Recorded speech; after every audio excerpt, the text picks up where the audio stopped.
Assalamualaikum warahmatullahi wabarakatuh. Selamat pagi dan salam sejahtera bagi kita semua. Shalom, Om Swastiastu, Namo Buddhaya, dan salam kebajikan. Dan kami hormati Dewan Juri dan rekan yang berbahagia. Kebutuhan energi dari tahun ke tahun semakin meningkat. Permintaan energi dunia meningkat sebesar 45% atau rata-rata mengalami peningkatan sebesar 1,6% per tahun.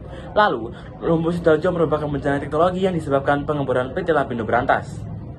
Di sisi lain, potensi lumpur lapindo tersebut juga selaras dengan kondisi Indonesia, yakni salah satu penghasil ikan dunia yang memiliki potensi biomasa yang besar. Limbah sisi ikan berpotensi untuk dikembangkan menjadi alternatif energi terbarukan. Oleh karena itu, kami, dua delegasi muda dari SMA Negeri 1 Gresik, we have pride. Perkenalkan, nama saya Muhammad Reza Hidayat. Saya Rekan Mayova. Dengan rendah hati kami mempersembahkan Sustain, eksplorasi potensi biodiversitas dari sel tuna mikroba menggunakan lumbung Sidoarjo dan limbah sisi ikan. Dan juri yang kami hormati, ada penrumusan masalah dalam penelitian Sustain, yakni 1.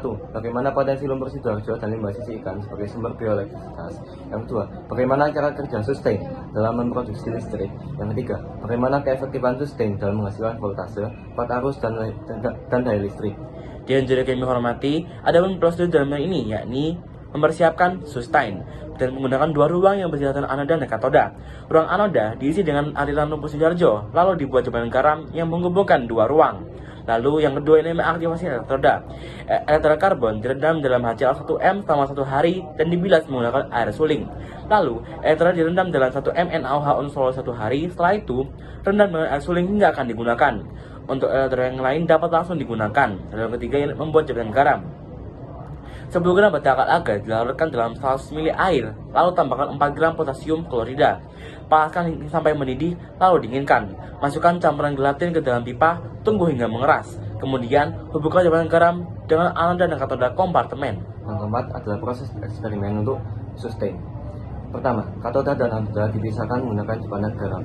Yang kedua, biarkan mikroorganisme tumbuh dalam voltase selama 2 hari.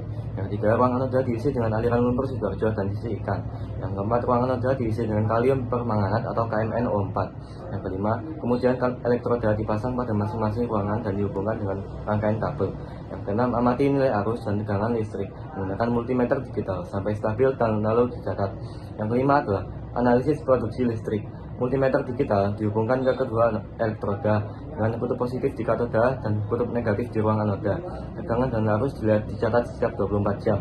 Dari data arus dan tegangan listrik dapat diperoleh nilai rapat daya atau watt, yaitu daya persatuan luas permukaan elektroda. Dan juri kami hormati, adapun hasil dalam kami, yakni kami menggunakan 4 camp sampel, yakni karbon, grafit, besi dan tembaga yang akan dihitung arus dan tegangannya selama 5 hari.